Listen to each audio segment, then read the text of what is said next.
Hello, and welcome to the Vacay Podcast. I'm Ryan Alford, your co-host, my friend, my partner, my co-host, Chris Hansen, down in the Vacay Lounge in Miami, a little under the weather. And, but we're excited today because we get to talk about one of our favorite topics and, just an all-around badass. Tiffany Hurd, who's a microdosing guide and plant medicine facilitator, used to be a Fortune 500 executive, as we're about to learn all about. Tiffany, welcome to the show. Thank you. Yeah, excited to be here. Appreciate you guys having me. Hey, we're excited. We're trying to make alternative wellness not the alternative. Trying to remove the alternative word from what should just be wellness. And I think from everything I've read and watched and seen in your Instagram feed, you're right there in that boat, it seems like. Yeah, I would have to agree. It's the way I approach my life and one that I try to teach as many people as possible. Yeah. Yep. We're talking today about, it's a bit of a big topic. Chris, I'll admit, turned me onto it, and it's one that we've broached a lot. It seems to be, it's interesting. The more people Chris and I talk to, or I run into, or like, it's becoming way more than alternative, the microdosing lifestyle and things that are kind of coming out at the benefits. I know, I've had I even had a guy on the Radcast that turned his whole life around from medicine, being on lab-based medicines and prescription drugs and smoking every day to becoming like a health nut and everything else. Like, the benefits are kind of out there and you're hearing all about them. But Tiffany, I'd love to just, maybe we just start with your background. It's fascinating how you've come from this executive Fortune 500 world, but now into plant-based medicine and facilitation. So let's just give everyone a little bit of your background.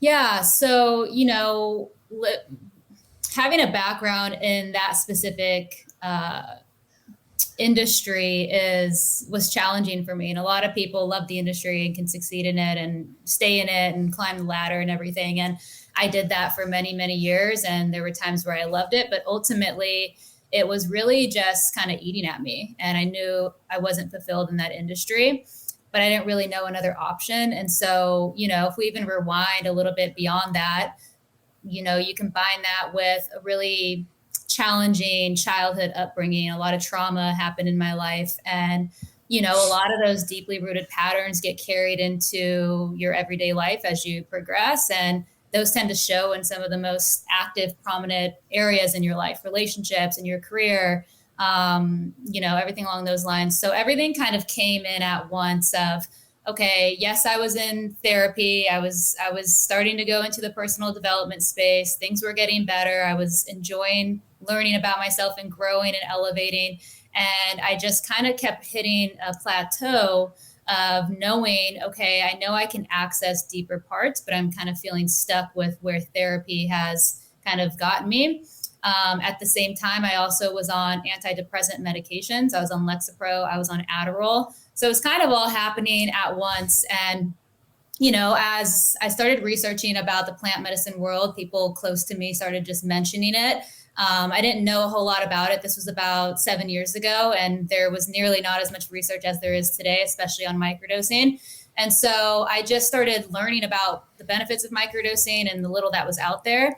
And I said, you know what, I'm going to try this on with the approach of really wanting to get off my medication. I feel like that's kind of contributing to so much of the stress, the anxiety, the depression symptoms, everything along those lines. And so I ended up microdosing, and within a 3-month period, I was fully wiped clean of the medication, never looked back. And so that's really an approach that I support people with now. But ultimately, that opened up a lot for me. And it's not just that approach. It's also like, okay, yes, there's this new access essentially, but how do you really install these new ways of living, being, thinking, feeling? And that's really where a lot of just the modalities came in, the lifestyle habits changes that really anchored into just living a more fulfilled life, essentially. That's awesome. That's awesome. Congratulations, by the way. I've got a question for you, Tiffany, because since I'm, I come from the medical world as well. So you're in the medical device world. Yeah. You're working hard, probably making good money, but you're not happy ultimately, right? You're on antidepressants, you're on Adderall, which I know a lot of people in that world that are drinking a ton, taking Adderall a ton, because, the demand for the job is high. Mm-hmm. Coming from that place, did you have a stigma around, plant medicines or microdosing coming from westernized medicine, right? Like you're in these offices, you're in the OR, you're fully in modern medicine. Yeah. When you had people start talking to you about this, was it kind of taboo to you, or did you have experience in the past talking about it, or was it completely a foreign concept to you? Yeah, that's a really good question. So it wasn't foreign to me. I actually, like most of us, I was recreationally microdosing here and there, or working, I would be out drinking sometimes and would have mushrooms, and there was no intentionality behind it at all, but I did enjoy the way that I felt, but there wasn't that connection to the medicine in a way that I have with it now. So I definitely had a lot more openness to it, although I was deeply in that industry that is the complete opposite narrative of exactly what you just asked. So luckily, no, I didn't have that approach, but it is one that I see often and hear often from a ton of people. Mm-hmm. To that end, do you feel like, even if you were exposed to it, you were doing it, I guess it was more recreational than maybe intentional and purposeful, it's just confounding to me, like how these plant-based solutions get the stigma that they have. And I think it's part of probably like the hippie culture, that has something to do with that, with marijuana and psychedelic mushrooms, and maybe we've been our own worst enemies in that regard, in the ways that, these things have been brought to mainstream America. But it just feels like there's this stigma that has a hard time falling to the side, right? Mm-hmm. Mm-hmm. Did you feel that as you made the transition? Do you still feel that today? I mean, do you feel like talking to people like friends, colleagues, do you feel that stigma? Do you feel like it's lessening? I feel it, absolutely. I think we all feel it in a lot of different ways. And I also feel the progress that it's made at the same time. And that really comes from informing, educating all of the incredible data and research that's out today with really credible institutions, credible companies. And so I think that helps kind of like soften the stigma that our society tends to carry with it. That alone is huge. And then also I see a whole other side of people's personal experiences that they begin sharing with loved ones who have been in the approach of judgment, or just, not to their own fault, but kind of just lack of education or lack of openness of understanding. And so it is something that I feel, but it didn't really jeopardize or influence my decision with it. Yeah. Mm-hmm. Maybe we even back up for a second. Like, I think a lot of people that listen to our show, are maybe not on the cutting edge of every single alternative wellness thing. Maybe let's just talk from your side, when you're now practicing it, what does it mean to be a microdosing guide, and what is that journey and practice? Like, maybe let's just get real clinical with the actual process of what it is and what it means. Yeah. So would it serve your audience to inform them on, what microdosing is? Yeah, for sure. Yeah. I think we just pretend that. Yeah, exactly. Start from the get. Okay. Make it simple. Yeah. Let's start. Yeah. Cause I feel like that will help segue into, what it means to really like guide people and support people. So, I think just kind of like a quick little few minutes spiel of microdosing. So, microdosing really publicly came on the scene about 12 years ago through a researcher named Jim Fadiman. He wrote a book called The Psychedelic Explorer's Guide, where he had a chapter specifically on microdosing and all the research that he had been collecting on his patients who were microdosing for many, many years. A few years later, he went on the Tim Ferriss podcast, which, we're all pretty much familiar with. That was in 2015. And that's where microdosing really started to blow up and go mainstream. I would say before this point, people really only knew about working with like high doses of psychedelics. And so now there's like this new awareness of, wow, what is microdosing? How is this so effective for people? And so specifically, microdosing is a sub-perceptual level of psychedelics. And so obviously in this case, I'm referring to psilocybin mushrooms. And what that really means is the dose level is so low that it's not going to create any hallucinations. There shouldn't be any change in your vision or what you're hearing. I would say some people can kind of feel the sensation, such as an increase in like energy or focus or creativity that the mushrooms can offer you. But really the main goal with microdosing is that it's not intended to be a one-time, one-day experience, but really for microdosing to work for you is really recommended to work within like 2 to 3 times a week with the set protocol for about 30 days minimum, I would say up to 60 days with, like you mentioned, clear intention, clear purpose behind it, and really maintaining a certain dosage amount that feels good and supportive for you.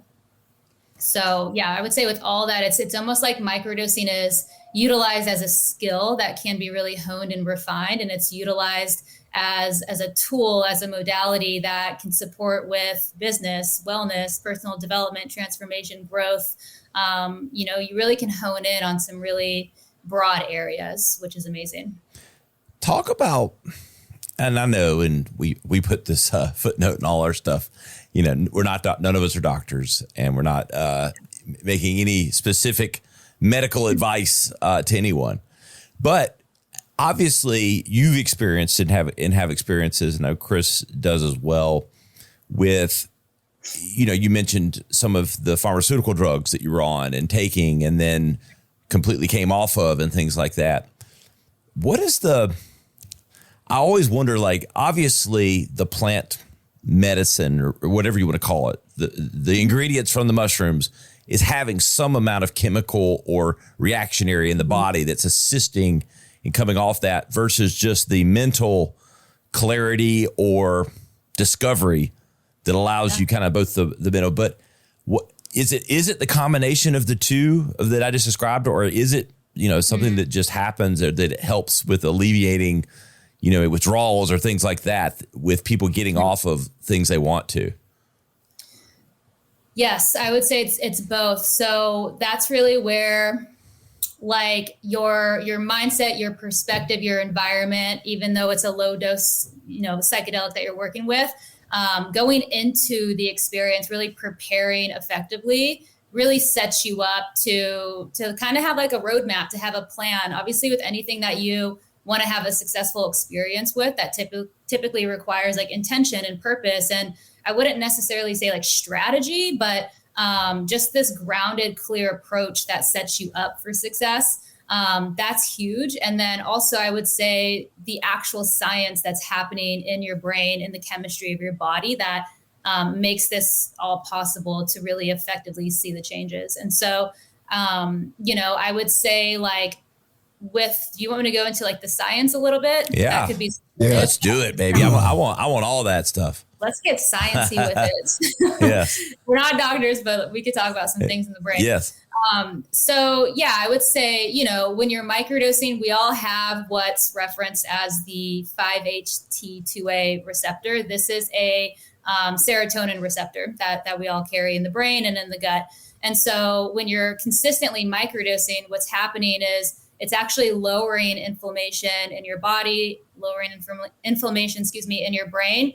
And when you're lowering chronic inflammation, the body's natural physiological response to heal itself, whether that be to learn better, to learn more effectively, adapt better, quicker, feel more open, feel more safe in your own body's experience, actually begins to like soften and open up. And so what's actually happening in the brain with all of this is the left and the right, the two hemispheres, which are typically pretty distant from one another, are all of a sudden connecting and communicating more effectively. And so if you think about that process, for a lot of people that are type A people, motivated, successful, driven entrepreneurs, what have you, in the wellness and the health space, we're kind of all in this mindset of, we got to get this done. We got to go now. Like, we're inspired. And when you start to work with microdosing, it starts to contribute to that already existing aspect and opening more up of the creative side. And so all of a sudden, that's where the motivation, the flow states, the new creative expressions start to come more accessible. I would also say with that, on like a neurobiological level, it's easy for us to adapt to stress. It's easy for us to kind of respond differently because of what's being created with neuroplasticity in the brain.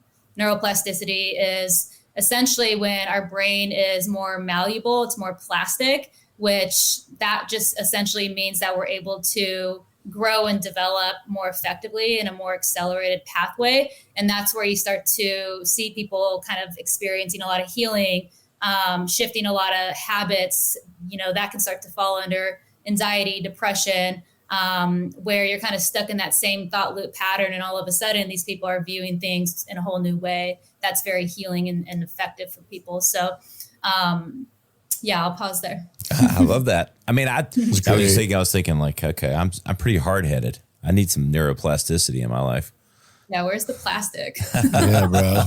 Be a little bit more flexible. I feel you on that. Stubborn as hell. Yeah. Where's the new pathways? Because I'm stuck in this one, stuck in my ways. So, I couldn't go any further in the episode today without talking about our favorite sponsor, Caldera Labs. This is premium men's skincare. And look, I need all the secret weapons I can get. I'm 46 this year. And, these fine lines are starting to show. But the only thing keeping me fine is Caldera Labs. Skincare, got face lotion, and this body bar. Let me tell you, it lathers up perfect. But in all seriousness, you have to rub in all the lotions, and then you use this stuff called the serum. This might be the serum of the gods. I'm telling you, like, this stuff is awesome. I never thought you could have the glow in the morning. I was like, everybody talks about that. I watched the women's commercials. They talk about this, the glow they get. And I'm like, that doesn't happen. But no, it does happen with Caldera Labs. All natural ingredients, perfect for the skin, and it makes you look younger. I mean, I feel at least 5 years younger. I mean, we're making no claims here, but I'm telling you, this is the best skincare I've ever used. I only promote what I support and what actually works. And if you use Rad Ryan, you'll get 20% off. If you go to calderalabs.com and you learn more about their products, I'm telling you, you will thank me for it. And look, if you're young, you need to get ahead of the game so you avoid the wrinkles. If you're my age, you're just trying to hide a few. And if you're a little older, you're trying to hide a lot. And let me tell you, this will help. Makes your skin feel great. Mine's never felt better, never looked better. And it's all thanks to Caldera Labs, the official skincare partner of the Radcast. Let's talk the good and the bad. Are there any negative side effects of microdosing that people should be aware of, or that you've seen? Obviously taking too much of mushrooms has the psychedelic effects and things that could be perceived as negative. Microdosing doesn't put you in that state, but is there a negative to it? There is, there's like anything, there's kind of like that negative shadow side essentially to it. And, I think if we're speaking like therapeutic medical,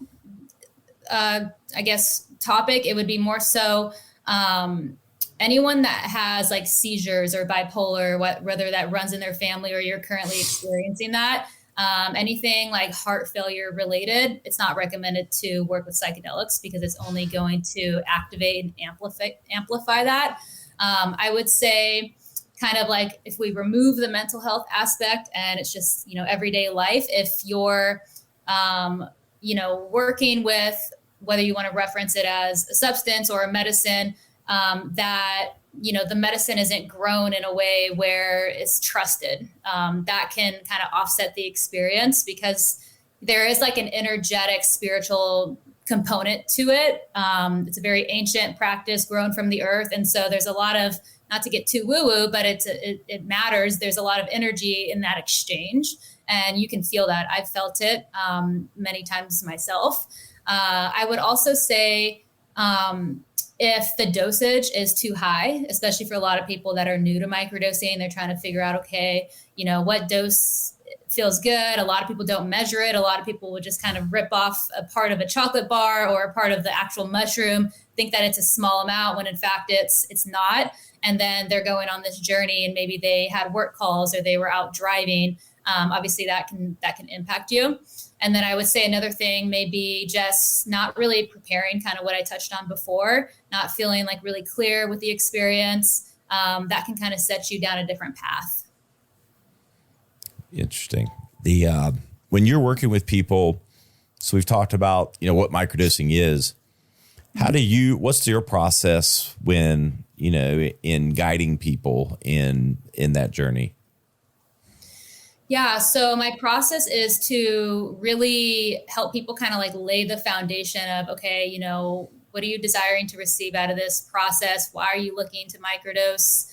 Really getting intentional and, really crafting the roadmap with your goals and the clarity of what you really want the outcome of this to be. So that's like the foundational piece. And then, I will then segue into, depending on what that unique person is needing and wanting and desiring, what have you, kind of craft a protocol around that. And so, crafting a protocol around what days are going to be best for you to microdose, that essentially leads to about 2 to 3 times a week. What's going to work with your schedule, helping them find the dosage. That's a huge component of a positive outcome. And then something that's really important too is as you start to microdose, a lot of people, I would say 95%, you start to like access emotions that maybe were suppressed or unprocessed. And so essentially it's like, okay, well, what do I do with this information when it does start to come up? And I effectively will support people in processing that. Essentially, that's through a lot of nervous system regulation. I have a trauma-informed background that can come into play. And just teaching people how to create more purpose and meaning through, wellness modalities, rituals, things that are going to just really support them in feeling just good. Right. So top to bottom, it's not just handing out or telling people what to take. It's kind of, but I love the intentionality of, I'm a firm believer, like if you don't say where you're wanting to go, you never get there. It's kind of, like the goals, being intentional with, what are you trying to accomplish with, taking on this practice, right? Mm-hmm. Right. Exactly. Tiffany, how long is your time spent with a client? So I work anywhere. Average, I guess. Yeah, I would say the minimum is 4 weeks. And that's more so for someone who's like wanting to, kind of start to learn how to microdose, get their foundation set and also like start to receive some good breakthroughs within a month period, essentially. And then they can always progress from there. And then I also work with people up to 6 months. Nice. Do you work with people all over the country? Is this like telehealth, or video conference, that sort of thing? Is it all just wherever? Yeah. So with microdosing, it's all virtual, which is nice. Yeah. So I've worked with people over the States. I've worked with some people out of the country, if they have access. So that's great. Yeah. What do you do when you're not, talking about microdosing? Like, what are maybe are there other aspects of your life that I don't know that you feel like it's overall impacted? Now, what are you doing when you're not microdosing? Yeah, because that's all you're doing. You're either doing it for yourself or others. All I do is microdose and talk about it and help people. Yeah, exactly. Yeah. So, I love to spend time with family, kind of like the generic response, family, friends. I have a little multi-poo dog who I love to spend time with. I love to hike. I live by the ocean, so I'm always kind of in the water at some point. I would say I love ice bathing. So we kind of take like the wellness approach. I have a sauna and a ice bath in my backyard, and I like basically live and breathe in both of those throughout the day. They're amazing. Yep. And yeah, travel, try to go to conferences. I'm really big on just always trying to like optimize my life, always trying to be better, always trying to grow, while also just integrating all the things that I'm always kind of leaning into and expanding into, and really creating that space to not always just look for the next thing, but also like, hey, how can I really enjoy what I've created, what I once wanted? It's here now. How can I really just like appreciate what's here before looking for the next thing?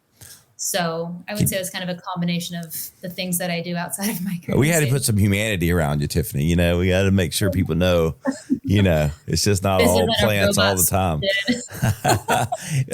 Can you talk? I know you can't name names, and we don't want you to name names, but you've been doing this for how long? About 7 years now. Yeah, 7 years. So talk about some of the just amazing impacts you like. Again, I know you don't have to name names, but what are like some of the most traumatic things you've seen people correct or fix or come off of, you know, that from working with you? It's a really powerful question. Yeah. You know, I would say some of the big ones are people getting off their medication. That, you know, I say that lightly. Of course, most people want to get off their medication, and there's a specific approach to take with that. It's not like we're just going to microdose and, you know, within a few months, like my experience, you're going to be off your medication. It's a lot more in depth than that. But I would say that's a huge one, and that's connected to so many things, right? It's like people, I would say like medication, not to get too deep into that, but it really baselines your sensations and your feelings. And so all of a sudden, if you start to remove that and you have the support through microdosing that gets you more into your feeling, sensation, body, all of a sudden you start to feel things. And when you can start to process that, that could be really expansive and healing for a lot of people that weren't in touch with their emotions or feelings before. That's huge. And so I would say, kind of leading into the next response is a lot of healing with families I've seen. So like generational healing. And I know that can be kind of like woo woo as well, but I've seen a lot of like anger and resentment and judgment and jealousy and just really being stuck in rigid thinking, where all of a sudden there's a lot of forgiveness that starts to come in. There's a lot of new conversations that are happening within mother-daughter relationships. As you can imagine, that's really powerful. You know, another piece is there's a lot of people that are, you know, in the corporate world and they feel stuck, they feel unfulfilled, similar to what my experience was. And all of a sudden, you know, there's this new perspective again around, I actually have the confidence and I have, you know, the inspiration that I felt like I lost for so many years. I now feel really present to that. And they're reevaluating their life with just like really big decisions in their life. And so, you know, all of these types of things really contribute to a healthier, more meaningful life. One more piece I would say is like health and wellness. Obviously, that's a big topic that we're talking about here. A lot of our like daily habits, rituals come from like deeply rooted patterns, whether they're healthy or they're not. And, you know, if we go down the path of, you know, maybe they came to microdosing and they were experiencing a lot of unhealthy patterns, all of a sudden now there's these new patterns that are coming in, and through integration, they're able to really create healthier rituals and things like that throughout their day. That, you know, if we take drinking, for example, just to get more specific, someone drinks a lot, they have social anxiety in a social setting. Maybe it's a part of their work that they do that 2-3 times a week.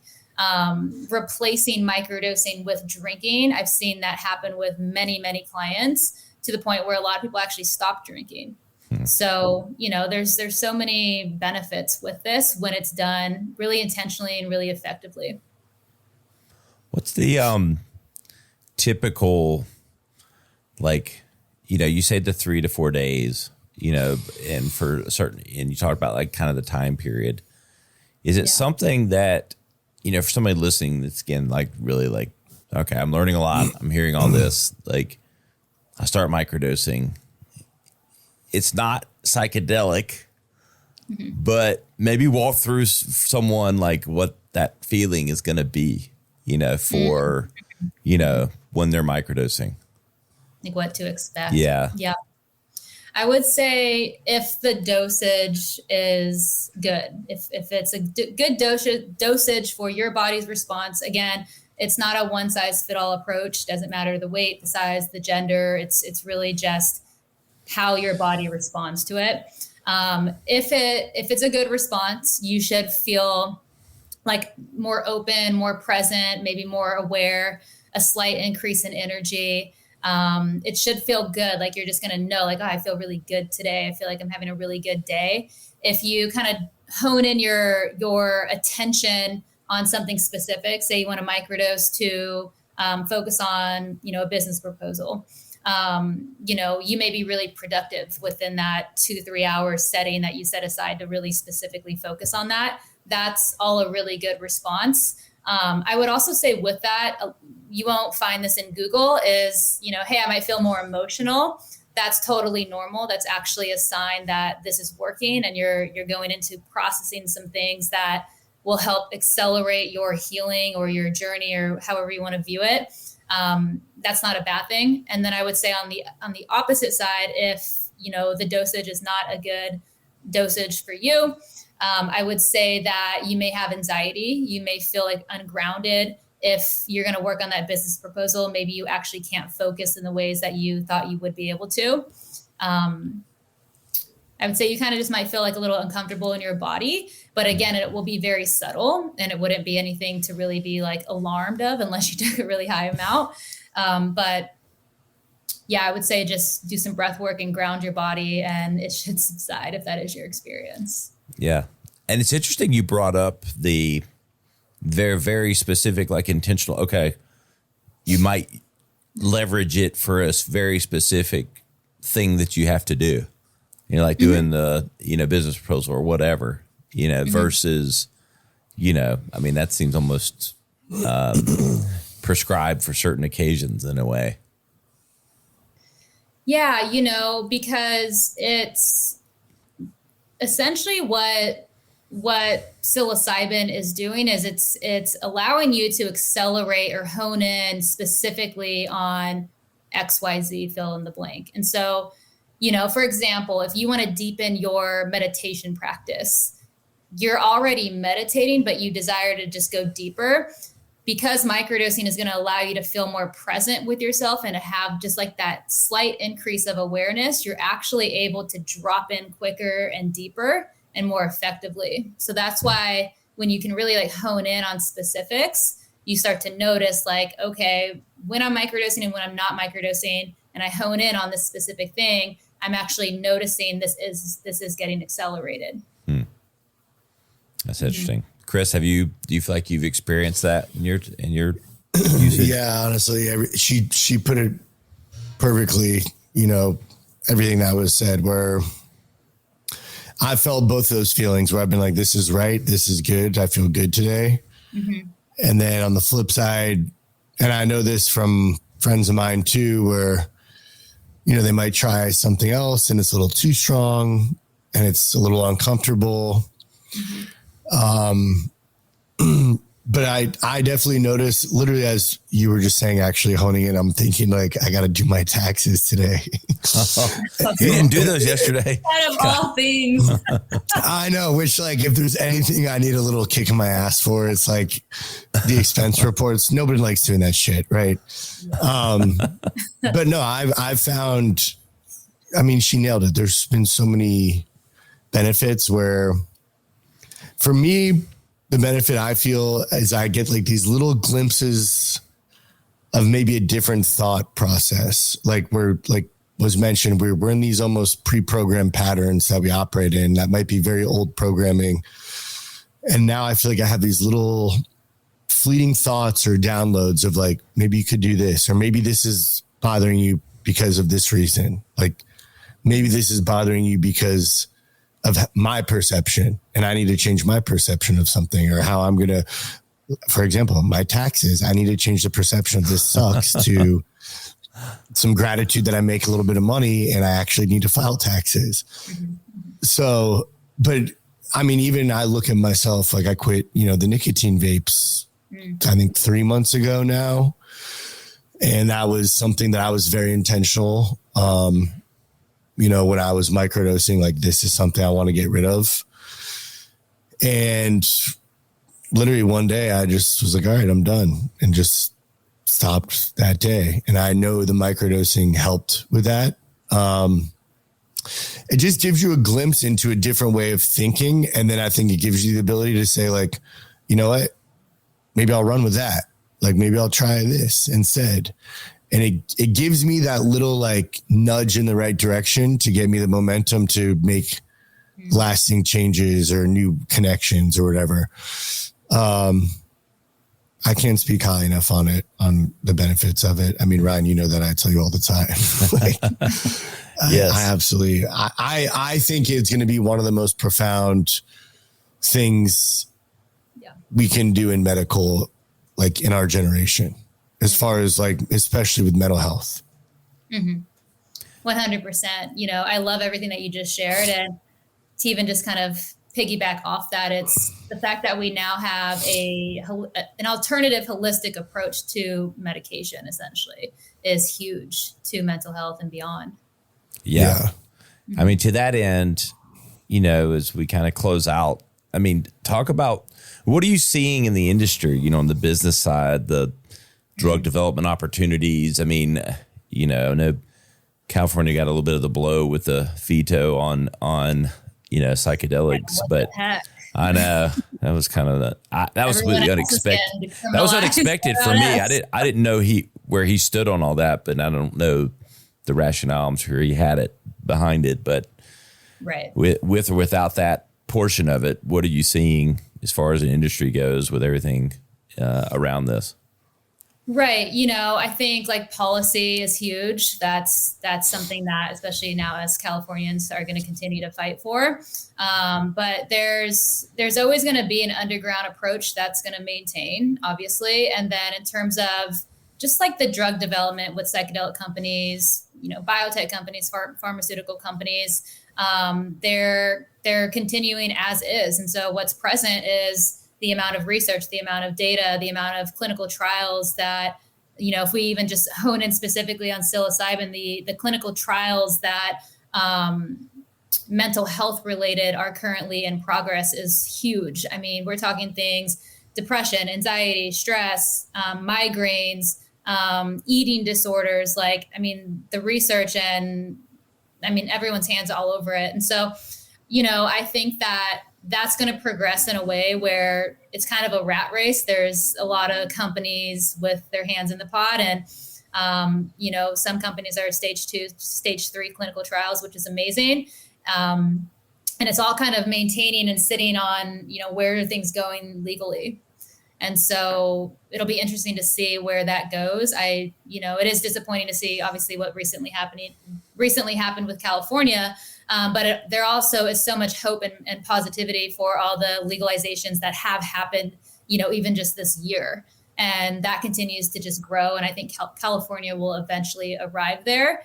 And, it's like if we look at the first state that was legalized, we look at Oregon and the model that they have in place right now, yes, there's a lot of positive in that. And it's a very monetized model, therapeutic model where a lot of people still don't have access with that model. So there's a lot of change and improvement that needs to happen. And so I think that this decision, and if we take California, only buys more time to continue to research, study on what that would look like if and when it does become legal here.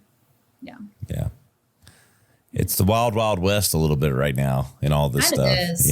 It's like, kind of I think the social sphere is changing quickly, in their, the people that you would never expect are experimenting and doing these things. The government's trying to get their hands around it for how to make as much tax money or whatever. I don't know. It's the guise of like our public health and like, there's too much evidence coming out of the benefits, so they can't really wave that wand anymore. And so it's going to be fascinating watching where all these planes land. I agree. Yeah, I agree. And, at the end of the day, big pharma has their hands all over it. They want to treat it like the same medical model, pharmaceutical framework. And it's, I'm sure that there's a model where that will exist. And I also think there's this whole other side that also will exist. Yep. Agreed. Tiffany, where can everybody learn about everything that you've got going on, and if they might be interested in working with you or learning more? Yes. So my social platforms, Instagram at I am Tiffany Hurd, and then also my website, tiffanyhurd.com, are the two main areas that you can find me. You heard it here. You heard where I'm at. I had to get in something. I played basketball in college, and that was always a joke that they would say, like, "You heard me." So it's kind of just brought me back to that. Heard, yeah, there it is. That's HURD for everyone. Tiffany Hurd. We really appreciate you coming on, Tiffany. We look forward to following your journey and staying in touch and seeing how we can help one another. Yes, thank you so much for having me. I love this conversation and appreciate just being here and sharing with your audience. So thanks. Great. Hey, guys, you know where to find us, thevacaypodcast.com. You can find all the episodes and the highlight clips from today's episode with Tiffany. We'll also have all of her info in the show notes. And also you can go to takeavacay.com, VAYCAY, the only way to vacay. Premium plant-based products delivered right to your door. For Chris Hansen in Miami, I'm Ryan Alford. We'll see you next time on the Vacay Podcast.